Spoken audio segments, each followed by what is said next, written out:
Hey guys, welcome to the Liberal Hive Mind, a channel solely focused on exposing the abundant hypocrisy of the left. Well, once again, folks, we have probably one of the biggest news stories, one of the biggest scandals of the past decade and maybe the past decades, and the mainstream media isn't even covering it. Over the last 2 weeks, we've heard nothing but the mainstream media defend the FBI. How dare conservatives question the legitimacy of the FBI? How dare they claim that it's a corrupt, partisan Democrat organization? Of course, not necessarily the entirety, but certain elements, and especially certain elements of the leadership. They've called you radicals, extremists. But in the end, once again, it turns out that you were right. As Mark Zuckerberg shows up on the Joe Rogan podcast and essentially admits that during the 2020 presidential campaign, the FBI was behind pressuring social media companies to censor the Hunter Biden laptop scandal involving Joe Biden, 10% for the big guy, the Biden crime family influence peddling scheme. This is possibly the biggest story of the year and one of the biggest stories of the last decade. And of course, like usual, no one outside of conservative and free speech circles is even talking about it. Let me show you guys exactly what's going on. We got some stuff to get into, folks, so let's roll the tape. Alright friends, so you guys are educated on the subject matter. Don't really need too much context here. Just take a look at this interaction right over here, and then we'll talk about what was said.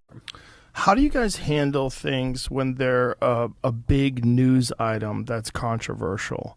Like there was a lot of attention on Twitter during the election because of the Hunter Biden laptop story. The New York Post. Yeah, we had that too.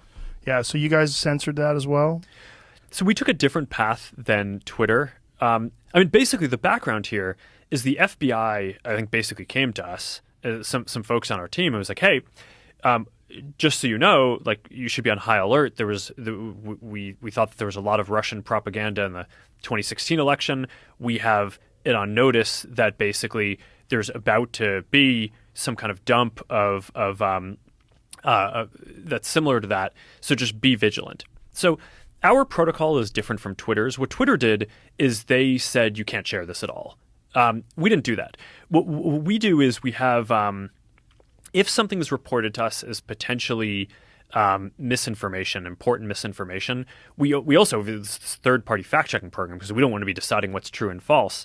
And for I think it was 5 or 7 days when it was basically being determined whether it was false, the distribution on Facebook was decreased, but people were still allowed to share it. So you could still share it, you could still consume it. So when you say the distribution is decreased, it got shared. How does that work? It basically, the ranking in newsfeed was a little bit less.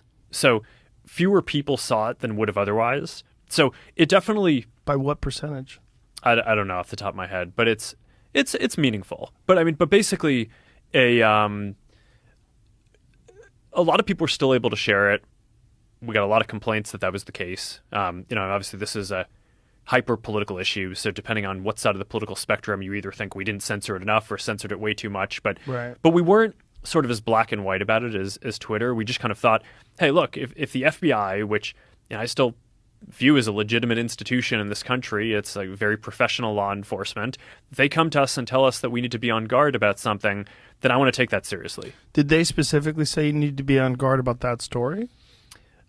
No, I don't remember if it was that specifically, but it basically fit the pattern. Now, first of all, I always find it so funny how this guy can speak so dishonestly. I mean, Mark Zuckerberg has mastered political or lawyer speak. He's very careful with his words, and that's how you know he's being utterly dishonest. Notice how he mentions that for 7 days, the content was throttled. I'm very disappointed for Joe Rogan not jumping on that, but Mark Zuckerberg claims, well, I don't know the exact number. The ranking in the newsfeed was a little bit less. He then goes on to say that it was meaningful, but what he was really thinking is that it was shadow banned. Yes, people were allowed to share it for 7 days, but it wasn't showing up on anyone's feeds. It was shadow banned. You could post it, but it was as if it didn't really exist. Like a tree falling down in the middle of the forest with no one around. It doesn't really exist within our conscious reality. The way he talks about this stuff so nonchalantly, oh well, during one of the most important presidential elections in modern history, we throttled, we shadow banned one of the most important news stories while people were going to the polls during early voting. But hey, at least we weren't as heavy-handed or as bad as Twitter. How crazy is that? We wanted our third-party fact-checking organizations to check the validity of the story for 7 days before we allow it on our platform. That's the standard that Joe Biden and Hunter Biden get. They get the FBI going to Facebook, Twitter, and other platforms saying, hey, there's about to be an information drop about the Biden family. They make a false connection towards Russian disinformation, essentially use their power to influence and intimidate social media companies to suppress and shadow ban the story. Social media companies then act on that, do their fact-checking due diligence. God forbid something hurts the Bidens. But of course, with Donald Trump and any other Republican, fake news and garbage reports, conspiracy theories about Russian collusion, bounties on US soldiers' heads, things that Donald Trump supposedly said but actually didn't, all of that fake news gets to bounce around to the tune of hundreds of millions of impressions, if not billions of impressions worldwide. But no throttling, no shadow banning, no 7-day suppression of current reports in the news cycle to verify the validity and possibly protect the Trump family. No, of course not. That standard only exists for Bidens, Clintons, and Obamas. But of course, Facebook acting in this manner is nothing surprising. What's really surprising here is that Facebook and Twitter and these other social media platforms weren't acting alone. The FBI was behind this plot to algorithmically censor the most important piece of news and scandal of the 2020 election. Excuse my language, but this is warranted. That's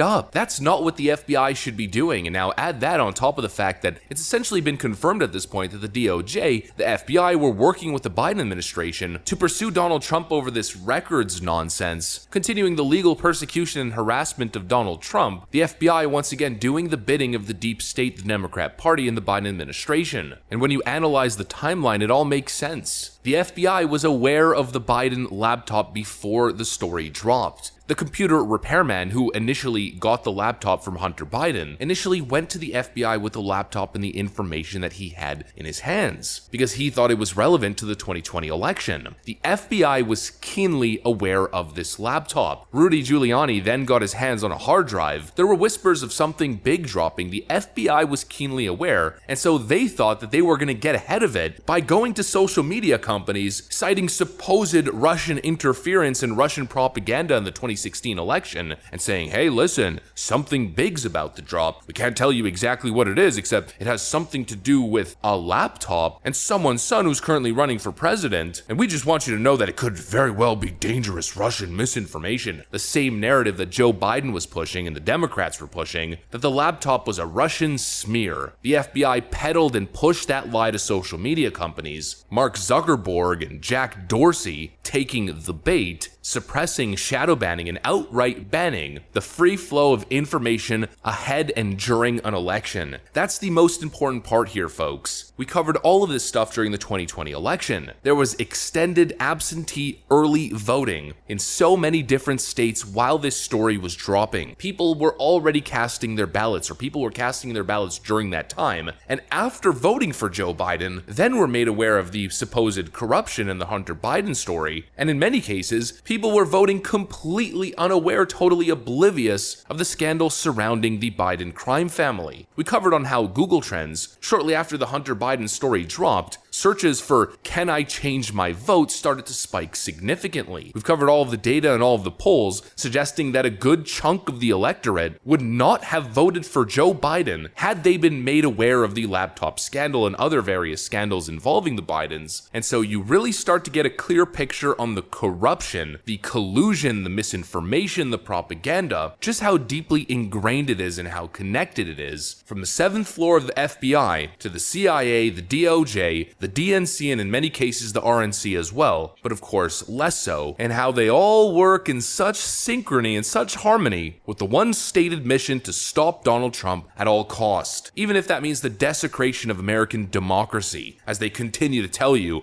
our democracy is under attack and election interference. Pay attention, folks, none of this is conspiracy, but it certainly is crazy, and it certainly is one of the biggest scandals and one of the biggest stories of my lifetime. if not the biggest. I mean, this and Russiagate, folks, really the question that comes to mind is, how is nobody going to prison? And this is exactly why Donald Trump needs to win a second term, come in not playing any more games, launching investigations into all of this, because the American people deserve clear transparency. This is why people are losing faith in American institutions. It's not more right-wing conspiracy, more right-wing extremism. It's the basic facts of the situation that are frankly scary. That's what I got for you guys though. Hopefully you enjoyed it. If you did, make sure to leave a like and possibly subscribe to the channel. I'm gonna get back to work. Thanks for watching, and I'll see you on the next one.